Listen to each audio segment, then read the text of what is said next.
Hi everybody, welcome to part 2 of Color With Me and my review and test of the Brutfuner square pencils in this beautiful An Enchanting World coloring book by Julia Spiri. This is part 2. In part 1 we were coloring the very simple baby pony, what I call my Little Pony page, and I showed you how to do the hair, which colors I used, how to do the tree, which color I used. You saw it in real time, some zoomed in, some zoomed out. Since that video, I did more layers with the pencils, as you can see, than what you saw at the end of the video, and it took many layers, maybe 7 even. I'm not sure, I lost count. But mostly this started out as I wanted to do a full picture in these Brutfuners. I really like this paper. I love this gorgeous book. I can't wait to do this picture. I believe this is the Amazon paper, but with this light, delicate grayscale. It's just, it has enough little tooth that the pencils, several pencils I have, including the Brutfuner rounds, 520 set, work beautifully on this paper. But today we're doing the squares, and this pencil set is available for between $25 and $35. It's very short-lived when it shows up on Amazon, and it sells out quickly, and you have to wait till they come back around every few months or get on AliExpress. My slip cover I had to toss because I ripped it opening it. So I showed this in the last video though. These are the Brutfuner squares.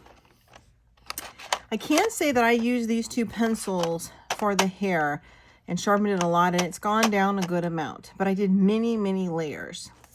So today we're going to color the body, the horn, perhaps, maybe the eyes, maybe the heart. And so I have this yellow, which is labeled 002. I can't read the name because it's in Chinese, I assume, for the stars. I have the white, which of course we're going to need for all of our blending and touch-ups, and 3 pinks. The lightest pink, which is 011. I have a medium pink, which is 012, and a darker pink, which is 111. And I just have to make sure I have them right. This is the darker one. This is definitely the darker one. Okay. So if you want to color along or get these pencils or get this book, even if you don't want to use these pencils, you want to copy kind of what I'm doing in the colors with different pencils, but these Brutfuner squares are very nice pencils. I really am liking them. I'm testing a lot of stuff on here, as you can tell. Here's another gorgeous page. I love this book so much. I can't even tell you how much I love this book. It's just like whimsical, charming, soft, feathery, vintage almost looking artwork. I just love it, and they're simple, but they're just cute as a bug's ear. So I think in the third video, well, we'll probably get to the, I think we're gonna have to use either gelatos or pan pastels because there's so much white space. It would take way too long to do all of this in pencil. We might do this dark part in a pencil, and then I'll show you what I do for a background, which will be fully experimental. And I'm just not sure if I'm going to do these heart tree before or after the background. So let's get started coloring on this pony. I'm going to start with my darkest pink, which is the 111. And we already have some good grayscale areas, darker areas here, wherever there would be shadows. And that's where I'm going to just kind of lightly feather on the page this first pink over where it's already darkest. And for the first layer, I like to go very light and gentle to just start getting some of that tooth filled in so you don't see any streaks. You want it to look more powdery. I call it my fairy dust, my fairy dust texture. Very light. As soon as you push down harder, you can tell it doesn't glide as well. It's really interesting how that is. It's the same with my Brutfuner rounds. There's some shadow. I do it light, almost so light you don't think it's going to make color. but the lighter you press, the more color lays down, which is especially classic with the rounds. It's very fascinating. It's a kind of tricky mind because it's the opposite of what your brain wants to do. You want to go harder to get more color, but when you go harder, you get less color. Just doing it very light. Getting down this kind of V here. Gonna get some over the rump. Rump, rump, rump. I think these are so cute. That this reminds me of a My Little Pony. I know I keep talking about it. I haven't released it yet. I have a 3-part video series, 1980s coloring book collection. I think I must have 18 books. Some you've probably never seen or heard of. And I recorded it all. I just haven't aired them yet because it's like a 3-part series. I'm waiting for the right time. But I have a My Little Pony book in there that is so adorable. It's actually an adult one. I should do that this coming week. And there's this really amazing book on like 1980s hunky male actors. There's like some really great 80s books, replicas of 80s stuff, and some real vintage 80s coloring book stuff. We're going to do a little bit dark on this first leg. Again, coming down from the neck, just very light where you see a lot of white spackle. I kind of think of it like white spackle when you're spackling your wall. And you see a little white like fuzz. Looks like static almost, like it's hard to describe. Kind of staticky down on this paw or leg, hoof, horse foot, whatever you call it. Doing it very light just to get that first layer down. Before we go further, we're going to do those yellow stars, by the way. So we'll do that after our first outline of pink.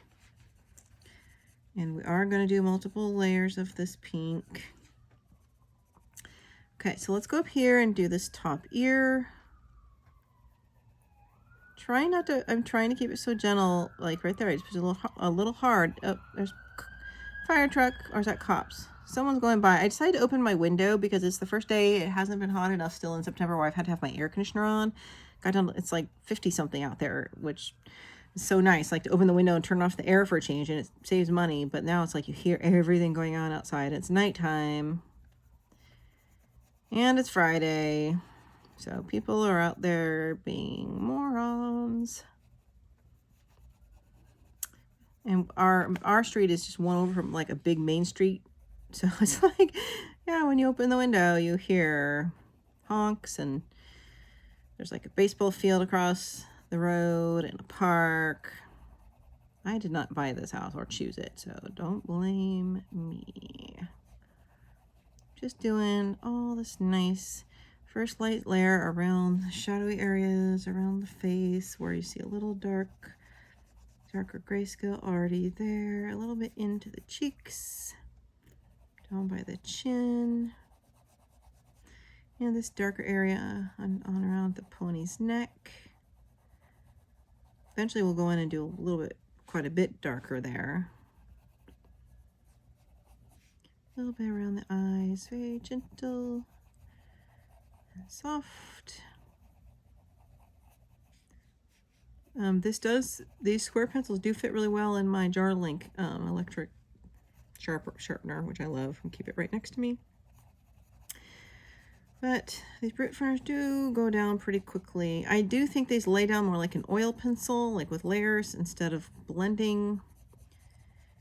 I, in all honesty, do not feel a lot of difference between the Brutfuner squares and my 520 mega set, biggest set you can buy of colored pencils, which are the rounds. And some people say, oh, the squares are great and blah, blah, the squares are better. I've tried both in different books, and so far I'm liking the rounds better. But you know, who needs 520 pencils? Well, I do, because I need all the pencils. I need everything. I need to have everything, or I'll just go nuts. But this is a good start, and if you like these, then you can move on to the rounds. You can do a little more dark again, one more time. Just kind of going over it multiple times, still very light. Now we're gonna do the stars. Oh, there's some more around the eye here I missed. All right, so let's do the stars, and then I'll zoom in and show you what it looks like. I'm just gonna color in these stars with a very fine point yellow. I am gonna push hard, a little harder on this one, just because there's already some gray there. It might be hard to get the yellow to show, and it's so tiny. Not too hard, just enough. You could do a marker on that if you want, a yellow marker. Just keep your page here so it doesn't go through. I'm not putting this here because this stuff will go through. I don't want pencil dents in the other picture. Yeah, you can use a bright yellow marker here if you'd like, or a little acrylic paint or something. I'm gonna obviously put stickles everywhere because I'm a stickle fan, so I'll probably put yellow stickles over that. I'll put stickles on the unicorn horn.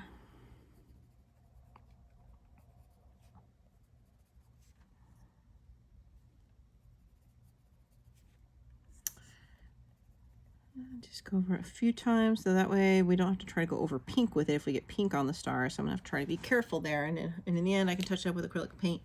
So you can zoom in, see what I did for this first layer.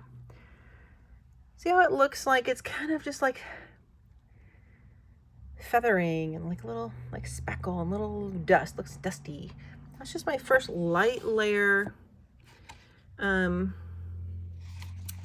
with the darker pencil we're starting with, just where the darker grayscale areas are. Okay, so then we're gonna move to the next color. This is the 012, and I'm gonna just kind of start lightly, kind of over, but also, because I'm gonna go back over this one with the first color later, almost where this one ends more. I'm gonna start kind of blending, partly overlapping and blending, and bringing it upward, covering more new fresh white space. Very soft. If you want to eliminate pencil streaks and you're new to using colored pencils, the mistake I made for the first few years of my coloring that made me give up pencils, when I started with Prismacolors and gave up, I had no clue how to use pencils. I had lines and streaks, and I'm like, you can't color with pencils. That's ridiculous. Like, it doesn't look smooth and creamy and buttery. And how are all these people doing it that I see in videos? It must be fake. And like, I was pushing too hard. And I was doing coloring like a kid with a crayon. Like, I did no clue how to move my hand, how you barely touch the paper with your pencil. Like, now I'm just doing little squiggles and kind of like filling it in, barely touching the paper, so you will have no streaks with no hand pressure. I mean, you have to really control your hand to prevent putting down pressure. That's the tricky part. There are some pencils, when you get to the third and fourth layer, like Prismacolors or the Crayola signatures, that are really, really blendable and waxy. You can start doing it real hard to get a solid dark color and get rid of this feather look. But I like the more oily pencils and the soft feather look. I think it looks more kind of vintagey and soft, nice. I just like it. And I'm gonna lightly go back over it again, and it just gets more and more that white tooth each time, leaving some of the spaces white in the center for the lighter one we're gonna go in with.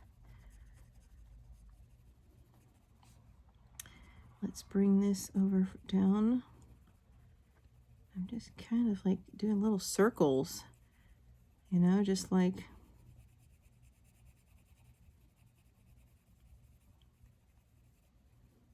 barely tickling someone's belly or back, like I said in my last video. I'll go over here.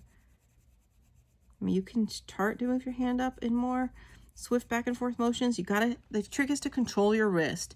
You want to move your fingers and keep your wrist still, right? So I'm moving my fingers, but if you're doing strokes, usually your wrist is moving, or your whole hand to do strokes, right? I keep my hand and my wrist in place, and I'm just moving, controlling the pen and my fingers with these little light feathery squiggles. and just loosen the grip. If your hand starts to cramp, loosen so it feels like you're barely holding the pencil. It's relaxing in your fingers.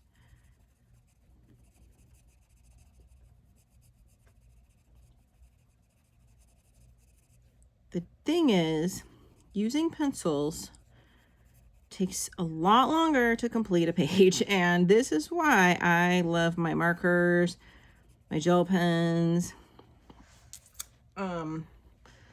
because it's so much faster. And my Sharpies, you can just cover larger expanses of space with color super quick. Even you blend super fast, and it covers solid the area, right? You don't see white through it. So I can usually do a whole page a day when I use mostly markers with some accents of other mediums like pencil. If I did every picture in pencil, I might only get 5 or 6 done per month. That's why I'm able to show you 15 or 17 pictures a month that I do, because I'm generally mostly using markers, gel pens, moist mediums, pan pastels, which you can do a whole background in like a few minutes versus an hour or 2 for a pencil. I have to look at, I think I'm going to use my pan pastels for this background, and you can follow along. And if you don't have that, I'll talk about what else you can use if you're following me. So I'm just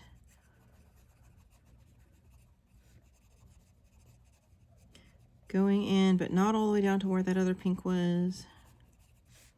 So I'm about to move to my lighter pink and fill in the white areas and a few more areas. And this is going to be our first layer. So now I'm going to the other pink, 011. So this is light. So I really want to, this is almost like a skin tony peach. It may not be the best pink blend. It almost has a little more orange in it. The thing with the Brutfuner squares, you know, there's not a ton of colors. There was only some certain, I couldn't really find the right baby pink. This is almost going to be too light, too much of a coral tint to it. Darn it. Yeah, there was a lot of hot pinks in there, which we'll use for her thingamajig. There were just not a lot of, there's really not many other baby pink options. I wanted more like a bubblegum pink pony, and that's not quite what I could find with the pinks in there. I'll show you the pinks if you want to see them. So it's going to be lighter in the middle, but we can go back over even these light areas with the darker pink if we don't like it. It's not quite showing as much as I would have liked.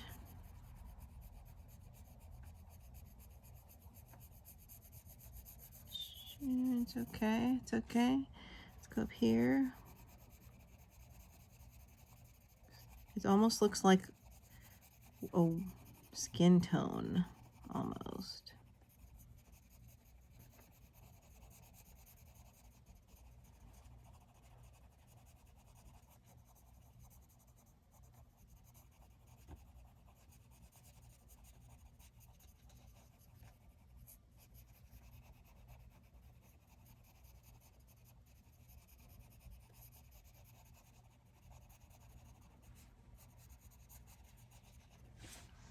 It's getting there.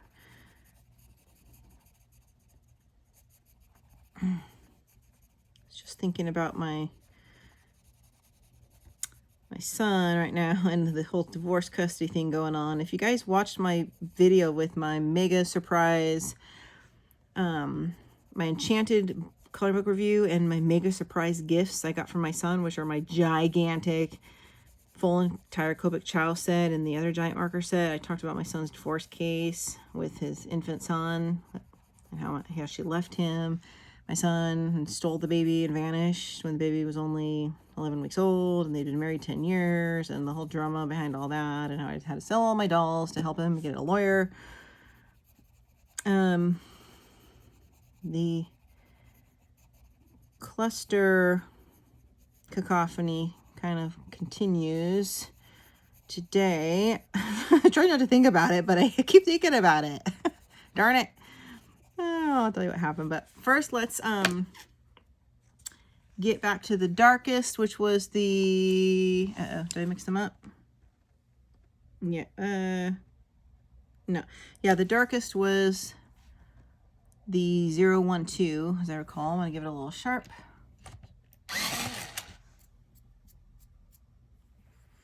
And we're going to start shading in the next layer where we originally did in those light grayscale areas. So just try to only go over the areas that had this first dark color, right? So like around the legs here. So anyway,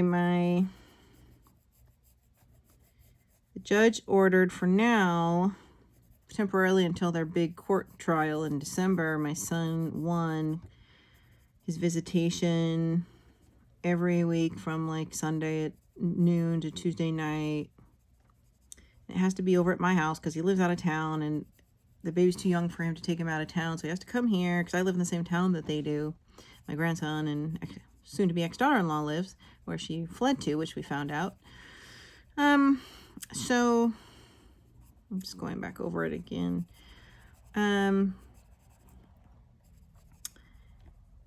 She was regularly, first 11 weeks, she was both breastfeeding and pumping and feeding in bottles. And everyone took turns feeding in bottles of the pumped milk, and she would feed him. I think he was taking way more bottles than he was getting naturally fed. And I stayed with him for a week and helped take care of the baby. So I witnessed, I saw, and she was doing that all the way up until when she vanished and stole the baby and left.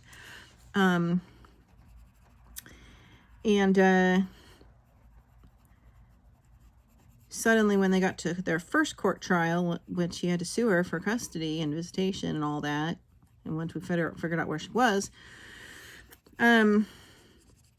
she told the judge that, oh, the baby can't be away from me for more than 2 hours at a time because he's still breastfeeding. And now he's, 5 months old, right? A month ago when they had this first trial. And, but, so the first trial was a temporary trial, and my son's lawyer was brilliant. He was a New York prosecutor, so he's quite terrifying. And we live in the Pacific Northwest, so, like, he's really out of place here, but he scared even me. He did a really good job showing the judge as evidence dozens and dozens of photos of my son, me, my other son, extended family, friends, photos of the baby up until he was 11 weeks old, people feeding him bottles and him drinking bottles, and they're all the receipts of the pumps she bought and the bottles she bought from their old Amazon account when they were still together. All this evidence, right, that she's obviously bottle feeding. They had before she left, they'd made a deposit on a daycare because she was going to go back to work and was going to be pumping. So we have, had the witness of that lady who did the intake daycare interview testifying that Tara had said she was going to pump. Because Tara's telling the judge that she doesn't pump and the baby doesn't drink bottles. Like, that was her argument, is he doesn't drink bottles. He only strictly 100% solo breastfeeds, and everyone knows that was not true. He was doing both. She might have stopped giving it to him to use that card to win at the trial so he couldn't take the baby for more than 2 hours of visits because she didn't want to be away from him.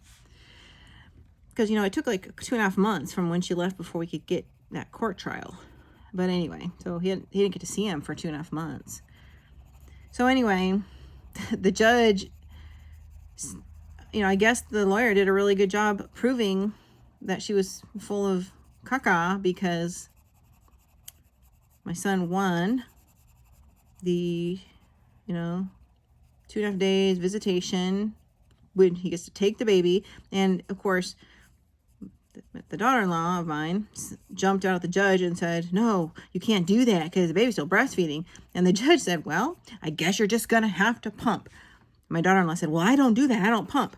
And the judge said, well, I can't order you to produce what you can't produce, but either you can pump or the father and the paternal grandmother, which is me, has a right to feed this baby formula.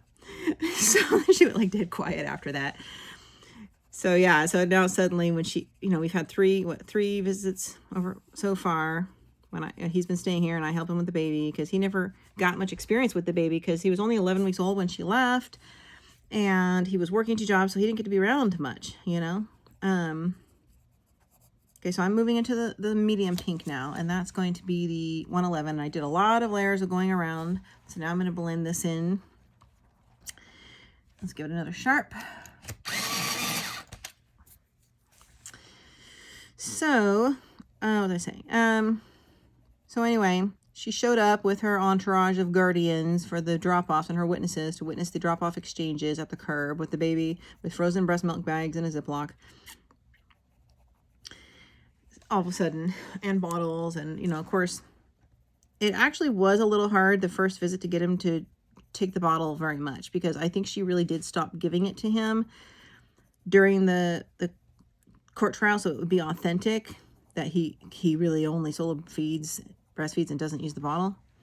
So the first visit was a little bit rough. He would drink about half of a bottle every couple hours, and he was 5 months old at the time. So like 5-ounce bottle, he was maybe drinking 2 or 3, and he was just kind of like not liking it, like whatever. And it was a new environment, and he hadn't slept over here, and it was first time away from his mom. So it was, you know, it was a rough first visit, but he was drinking enough. And I felt bad for my daughter-in-law, because I know that she, as a mom, first-time mom, she had already displayed so much irrational terror and fear and hyper anxiety, even when they were still together, about everything about the baby. It was really getting hard to deal with. But like, I thought it was funny when I was when I was staying with them for a week when they were together, and the baby was like, he was like 7 weeks old. And we had gone to a store. No, we had gone to a medical appointment. I went with her, and the baby fell asleep in the car seat. And, you know, on the way home, we went inside, carried him in the car seat, the kind you carry. And he was dead asleep in the car seat. So I just set him on the kitchen table and sat down there. I was reading a magazine. And she's like, oh, can you watch him while I run to the store? And I said, yes. And she's like, oh, well, you have to take him out of the car seat. And I'm like, well, he's asleep, taking a nap. Let's just let him sleep. I'm going to sit here and read. And he's in the car seat asleep. And she's like, oh, you can't leave a baby sleeping in a car seat. I said, well, what do you mean? Like, I'm not, you know, I'm not going to leave him alone, you know, and like go take a shower and go watch a hula tutorial on YouTube and learn how to be a hula dancer while he's just, you know, fending for himself. I'm going to be watching it. She's like, oh, well, they can die and suffocate if you leave them in the car seat. If they nap in the car seat, they're not supposed to be in the car seat for extended periods of time. I'm like, so you're just going to run down to the store and back. How long are you going to be gone? Oh, 30 minutes. Well, just last week, you guys drove 2.5 hours down to my town to visit me and back. The purpose of a car seat is so baby can sit in it for long drives or any kind of drive, and it's made for safety. So why was it okay for him to sit in a car seat for 2.5 hours each way, 5 hours in one day, when he can't continue sitting in it asleep while I run to the store? And it's something she's on an app or hyperparanoia, and I'm like, yeah, I'm not going to leave him alone. I'm sitting right here, I'm watching him. You know, it's like that kind of thing, like that. And I mean, give me a break. All moms at some point leave the baby asleep in a car seat and don't wake them up from their naps when they get home if they don't have to. I am pretty sure that I've always seen that, and I've raised several kids. So if there's new guidelines around that, maybe so, but she took them to the hyper terror level. Whatever. So, okay, fine. But anyway, so yeah, so back to the present. The first visit, I felt bad for her because she lost in court. She had she and her mom, who was driving this whole thing, who helped her escape with the baby and vanish, was trying to get my son to have no visitation because of the age of the baby at all, or no custody. And so that backfired, and she lost on that regard, and was devastated when she found out what the judge gave my son. And I'm going to move on to the lighter pink now. And that's the 011. Go back to these white areas where I originally did this light pink. So anyway, hold on. I felt bad. So the whole first visit, the whole 24 2-day visit or whatever it was, when the baby was here with us for the first official custody visit, I texted her regularly, updates. Like within 2 hours, how's the baby doing? Did he drink the bottle? Did he go right down for the nap? How does he like the new bed? You know, and she was super high anxiety, and it was hard, you know, I felt bad. So I was regularly giving her updates and sharing with her and trying to include her and sending her photos to reassure her he's fine, we're having a great time, and he's doing well. And she was hyper focused on how much he's eating. And I'm like, he's eating, you know, about 3 out of 5 ounces, or he would drink like 2 ounces and then fall asleep. And she's like, well, he needs to be eating at least three times during the night. I'm like, well, he's almost 6 months old. He slept almost the whole night, the first night. And so he didn't drink as much as we would have liked, but he wasn't starving. He wasn't crying. He was drinking enough. And the first visit was a test. It was 24 hours. Yeah, not 2.5 days. The very first visit was only 24 hours. And, so, tired. It's like, really, what's the worst that could happen in 24 hours, right? So I was telling her, like, he really isn't getting into the bottle that much this time. He only drank 2 ounces or 3 ounces, and she provided us the bottles. You know, whatever. The bottles she apparently didn't have, because I guess it was the same bottles he had when he was younger, when supposedly she was doing that before she left. But anyway, so yeah, and I felt like he kept drinking the bottle and then taking a few sips and screaming or crying when he was trying to drink. And I kept thinking, the bottle getting clogged with the fatty deposits? I kept trying to open the hole more, and we're like shaking it. We're doing all these things. We're like, it took like 3 of us to try to figure out what the heck, get him to drink these bottles more. It was an exhausting, like 24 hours. But I was trying to be super compassionate and nice and relieve her anxiety and include her and give her updates and all this. And she kept begging me, can I come breastfeed before work? Can I come breastfeed after work? And the judge said, we don't have to have contact with her, or she cannot interfere with my son's parenting time. And we do not have to come let her breastfeed, that we can do bottles and she has to pump. And so we had to say no. Like, it's only 24 hours. He's fine. He's drinking at least half his bottles. You know, it's fine. You know, like, let's just give it a little adjustment period, right? And she was ticked all the way to Jupiter and back at me because, you know, like it was up to me, because the court ordered me to be the one to do the communication with her during these visits until the court divorce is final, because they're not allowed to have communication. It's a mess. I'm still filling in some of this lighter pink. So anyway, so then, you know, we turned the baby back to her. I told her we still had several breast milk frozen bags left. She might have given us like 10. We only used like 6 or 7 or 8. I don't remember. But anyway, well then 2 days later, my son's attorney calls him and says that he got a call from her attorney saying that we neglected the child. Alexa, cancel. We neglected the child. We've proven we can't meet his needs. He came back dehydrated and having lost an entire pound. And we're like, what the F? That's a load of caca, because of the fact that a pound on an entire baby would be completely noticeable. I changed his diapers, both of us did, every couple hours, and they were wet. If you're dehydrated, you're not drinking, you're not gonna have wet diapers. And he was still drinking from those 4 to 5 ounce bottles, probably 2 ounces at a time. Maybe an hour later, another ounce. A couple hours would go by, he'd drink another 2. He was getting at least half of the bottles for 24 hours. He didn't lose a whole pound, unless they were already feeding him baby food, because he was almost 6 months and not telling us, and suddenly we're only giving him liquids. Because I had made a comment to her a month ago. I said, like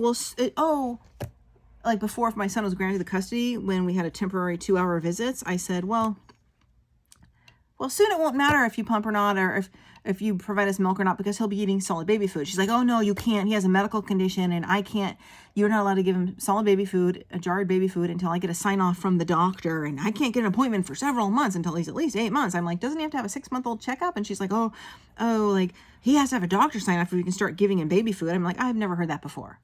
And I think you're full of caca. That's what I kind of hinted at. He had some weird issues with latching on when he was breastfeeding with his tongue when he was born, but I was with her at a lactation specialist, and that was resolved. And that was, he was newborn, right? I'm going to go back to the darker pink, you guys, one more time. Again, this is a layering process. And again, so we're going to the 0, 1, 2. I keep forgetting which one's darker. The 0, 1, 2. So anyway, so maybe she was originally on a mission to prove we can't feed him. we can't meet his needs, so my son can't have him more than 2 hours at a time because he's solo breastfeeding. So she knew if she said he can eat baby food now, there would be less reason for the judge to say we can have him longer than 2 hours because we have other ways to feed him instead of breastfeeding. So she tried all of these tactics. And I understand her fear. I understand it's terrifying to lose your infant for a couple of days in a custody thing when you've never been away from your kid. And again, I'm going over these original grayscale darker areas with this darker pencil. I understand, you know, partly, but it was getting very annoying. She was trying to stop him getting any visitation at all turns. Okay, so anyway, so yeah, so after the first visit, the lawyer called my son's lawyer and said the mother and the grandmother, which is her mom, are highly concerned at the visits that we're not meeting the child's needs, and he's dehydrated and lost an entire pound. And we're thinking, how would she know if he lost an entire pound? Did she weigh him before and then again after? He hasn't had a doctor visit in quite a while, she recently told me. I think that she was concerned when I was texting her, he's not eating quite a lot or enough or only drinking half the bottles. And she's like, please let me know immediately so I can come breastfeed. And I said no. So she was mad. I think they went home and then weighed him. But I doubt they weighed him ahead of time. So maybe his last pediatric visit, or I don't know. I think she stands on a scale holding him and then detracts her weight, but maybe her weight was off. There's no way he lost a pound. That's absurd. But anyway, so basically all the information I had given her to alleviate her fear and anxiety and to be nice during that first visit and include her and send her pictures and give her information, include her, she used against us and tried to put a stop to the visits. She told the lawyer that's why force, but you know, by force, like the baby should have been taken away from her and for visitation, and that's why she needs to still be able to breastfeed, and because the baby doesn't drink bottles well. And it's funny, her lawyer actually told her she needs to calm down and try to get on my good side, like, because I'm the one that has to do I'm the one that would be able to tell her if she can or can't come, because she can't have communication with my son. So, but anyway, so what we did, you know, we had to come up with some measures. I guess I can't really say in case she's listening to this video, which go right ahead. I'm being honest, because, but anyway, we have ensured his weight at each visit now, monitoring it ourselves, and he's actually gained a couple ounces the last 2 visits. But he's coming back a week later, the same as he was when he left. So, you know, and after the first visit, he was drinking fine, full on 4 or 5 ounce bottles.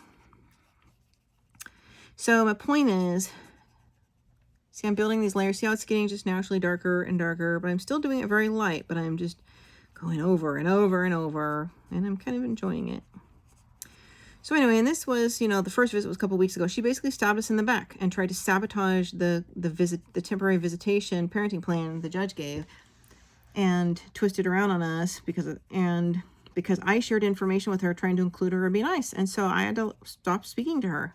So now the lawyer said I do not legally have to answer any of her questions during the visits. I should not give her any information during my son's parenting time, and unless it's a medical emergency. So the last visit, this last weekend, she pulled some stuff that I was extremely unhappy with. I'll get to that in a minute if anybody wants to know, or I'm just talking to the air. I don't know.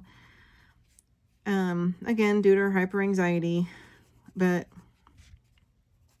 I'm going to start pushing a little harder around the mouth here as I'm building these layers to give it more shadow. So anyway, normally, like, she provides a bunch of breast milk bags, and the first couple of visits, you know, I told her what we had left. No, the first visit I told her what we had left, and then she went home and stabbed us in the back with it. So the second visit, her lawyer had told her to chill out and not to ask me any questions, so she didn't ask me what was left. But then after this third visit that just finished, she messaged me and asked me how many breast milk frozen bags are left. And I'm like, you must think I'm like a junkie if I'm dumb enough to answer that question. Like, I'm sorry, I would love to answer you and tell you we have X, Y, and Z left from the accumulation of the visits, 3 visits, because you've been giving us extra, and this is what we have left. I'd love to tell you, But if I were to tell you, we have whatever, like 5 or 6 or 7 or 8 or however many there were, and it's more than what you believe should be left after what you pulled the first visit, you're going to somehow use that against us and try to say he's not getting enough, he's not being fed appropriately, blah, blah, blah. You know, baby, he's teething too. He's like he's drooling everywhere. He's sleeping through the night here, but she says she feeds him twice during the night when he sleeps in the bed with her, and is because he's breastfeeding. So he's not having as many night feedings, but he's drinking full bottles. He's drinking plenty, but I can't tell her how many there are. I've been told not to answer her questions by the lawyer. And it's not in the best interest of my son's custody case, and it's too bad. So I had to text her back. I'm sorry, I can't answer that, but I can tell you, just send maybe 7 bags the next one, plus we have a few extra. That's the most I could give her. And she's like, I need to know exactly how many bags. And I wrote back, why do you need to know exactly how many bags? She's like, for my own tally at home. I said, you don't need to know for your tally at home. All you need to know is what we need to meet his needs for the visit. And my son says that that's probably her. Moving on to the next lighter pencil. That's the 111. That's probably her. They've probably been recording how much they're sending. And if I keep regularly saying he has this much left or that much left, and I'm proving, and they're keeping a tally. So if there's a pattern proving he's not drinking enough or all, she's going to use that come the December trial when it's their final custody hearing. Right now, what we just got was like a temporary parenting plan until the trial, the big trial. So I'm like, I'm not a moron. I'm not going to answer that question. I mean, it's too bad. Like, I feel really guilty and bad. Like, I want to be able to answer her because it shouldn't be a big deal. But there's no trust there. So I had to say, look, you're going to need to go to the lawyers. I'm not allowed to answer any of these questions. Maybe in the future there'll be more trust and I'll be able, this won't be so hard. Sorry, all you need to know, my only obligation is to tell you what we need for the baby's visit. And we need about 7 bags. And she's been giving us like 9, 10, 11, like, sometimes more than we need. And it stacks, extras can stack up. But you can't trust them right now, especially after something they pulled the last weekend. So, it's so terrible. Like, I got very lucky when my kids were young and I was divorced twice. Both of my divorces were mutual. Nobody was fighting for custody. Both of my exes didn't want the custody. They were fine with just visiting whenever. Like, they didn't want anything. They didn't have any money, so there's no assets to fight over. It was like super easy. And this has been like everybody's nightmare, like custody divorce scenario. It's been really so sad and hard. And I think the courts have come a long way in fathers' rights. They don't always just favor the mother anymore. And my son's case has proven it. So, it's the lawyer he hired, like I said, is a New York prosecutor, or used to be, but now he is strictly a child custody lawyer that fights for dad's rights. And he is phenomenal. But I hate the fact that I'm being told by him that I can't talk to my daughter-in-law. I cannot answer her questions because she's proven she'll use it against us, and you can't trust them. Because they know they're losing. I can't answer normal questions about co-parenting questions as the one who is supposed to be the one talking to her. I have to assume everything she asks is a motive. I have to, like she used a bunch of texts in the last trial, the preliminary trial that I had sent her over the years, or since the baby was born when she and my son were together, and twisted all around and used those as evidences in court. Like, I made a joke when the baby was a few weeks old. No, like 1 week old maybe. I'm going to go to the lighter pencil. And the baby was 1 week old. My son, he's working 2 jobs. He couldn't take time off work. And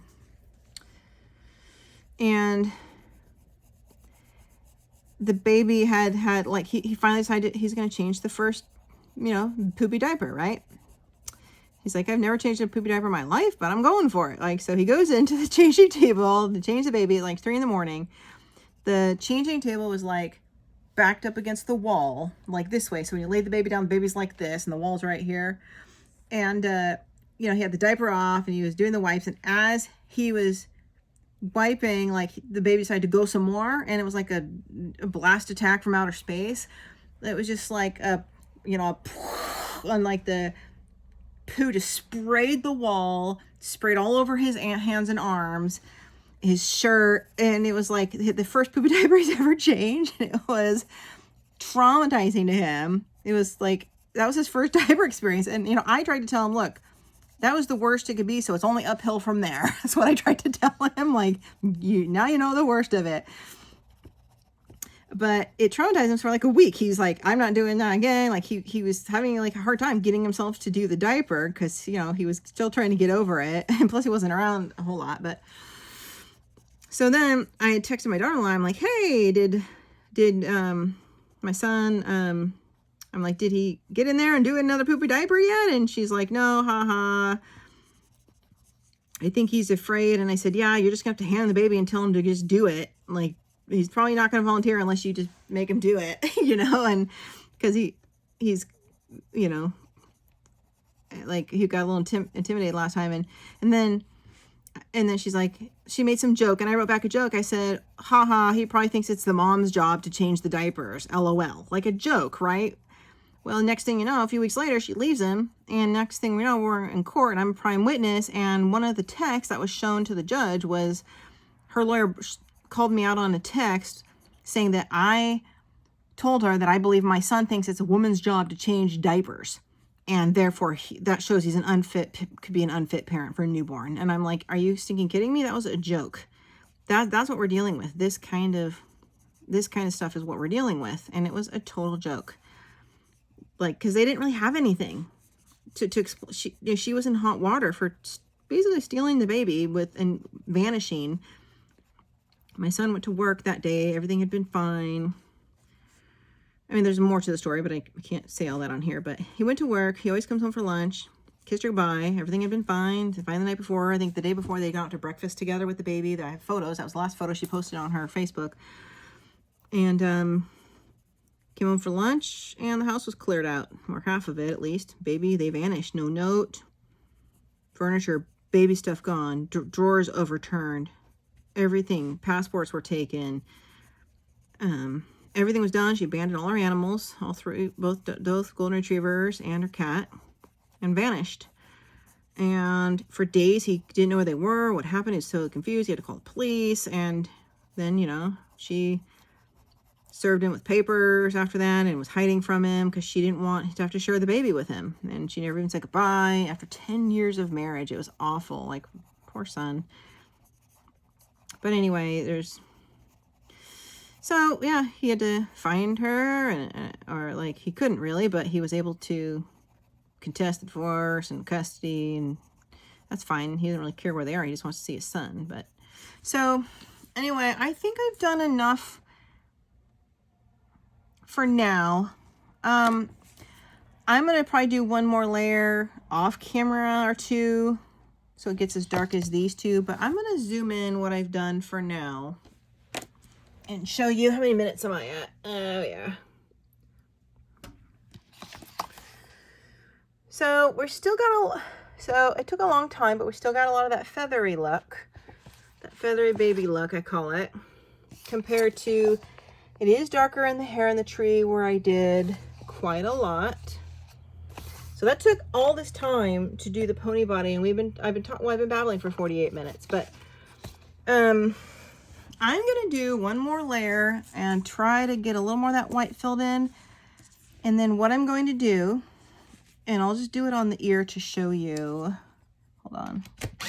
I don't like to do the white in until the end, but I'm gonna do one more dark layer, a little shadow around the ear.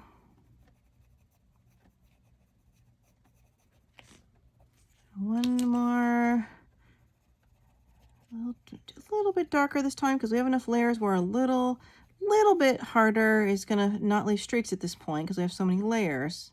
I'm probably on what, the fourth solid layer. I'm gonna do a little more of this pink.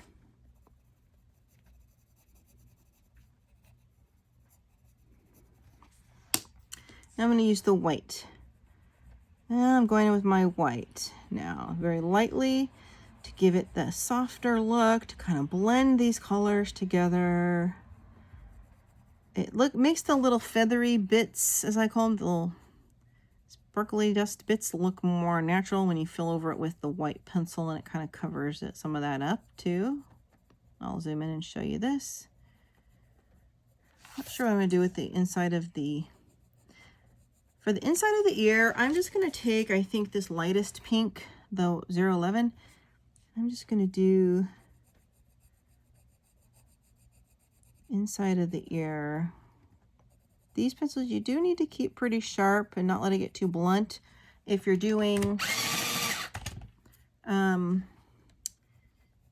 light touch. I'm just going to do the inside. There's a lot of grayscale in there, so I don't know how that's going to cover, but I'm just trying to do a little basic pink. I might want to go in over this with a marker just to get into like a light pink marker. I actually have right here a light pink Prismacolor.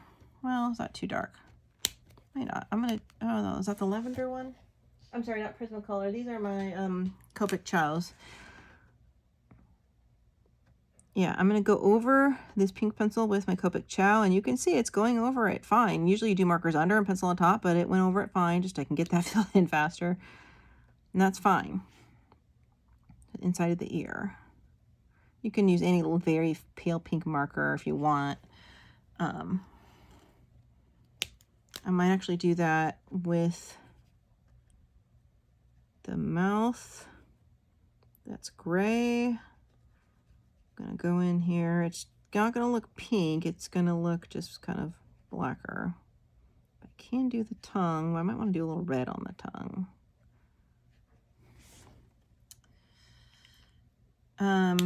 So anyway, then this white, I was going to go over that with the white, but I decided to do that marker, but you could still go over the inside of the ear, that Copic, with the white.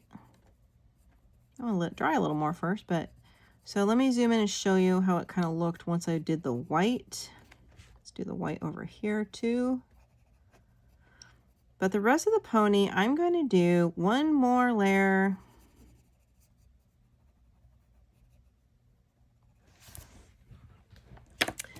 And let's zoom in. You can see, so I did see the difference. Did one final layer and I went over with the white pencil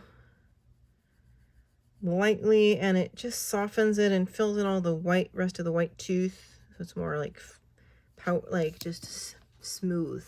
So you see the difference? You see a lot more of the white than paper than you do here. More of that softer look.